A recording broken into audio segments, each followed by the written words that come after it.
يا أهلا وسهلا فيكم متابعينا الكرام في قناة تيكي تاكا سبورت. طبعا في هذا الفيديو الذي سوف نبتعد فيه عن الحديث عن الأندية السعودية، وسنتكلم عن المنتخب السعودي ومبارياته في دور المجموعات في بطولة كأس العالم مونديال 2026.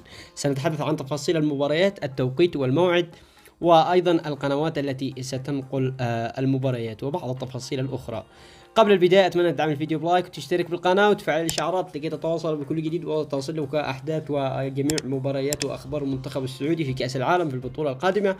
وشاركنا آراءك وتوقعاتك بالتعليقات. ماذا سيفعل المنتخب السعودي، وهل سيستطيع أن يتجاوز المنتخبات في دور المجموعات ويتأهل لدور 16؟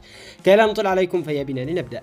طبعا المنتخب السعودي في بطولة كأس العالم أتى في مجموعة تضم منتخب أورجواي وإسبانيا والرأس الأخضر، وأولى مبارياته ستكون أمام منتخب أورجواي، حيث ستلعب المباراة بتاريخ 2026 يوم الثلاثاء شهر 6 يوم السادس عشر عند 1 صباحا بتوقيت مكة المكرمة. المباراة الثانية التي ستجمع ما بين السعودية وإسبانيا، وأتوقع هي المباراة الأصعب والتحدي الصعب للمنتخب السعودي، حيث ستكون في الجولة الثانية وستقام يوم الأحد 2026 شهر 6 يوم 21. طبعا بين المباراة والمباراة يمكن 4 أيام 5 أيام كذا. طبعا التوقيت لهذه المباراة أمام إسبانيا والسعودية ستكون عند 7 مساء بتوقيت مكة.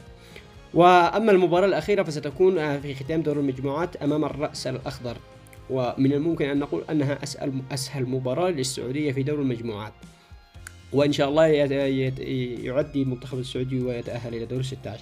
طبعا تفاصيل هذه المباراة في الجولة الثالثة أمام الرأس الأخضر ستكون يوم السبت 2026 شهر 6 يوم 27 عند الساعة 3 صباحا بتوقيت مكة. طبعا المباريات تقام في وقت متأخر لأن البطولة تستضيفها كما يعلم الكل أمريكا وكندا والمكسيك.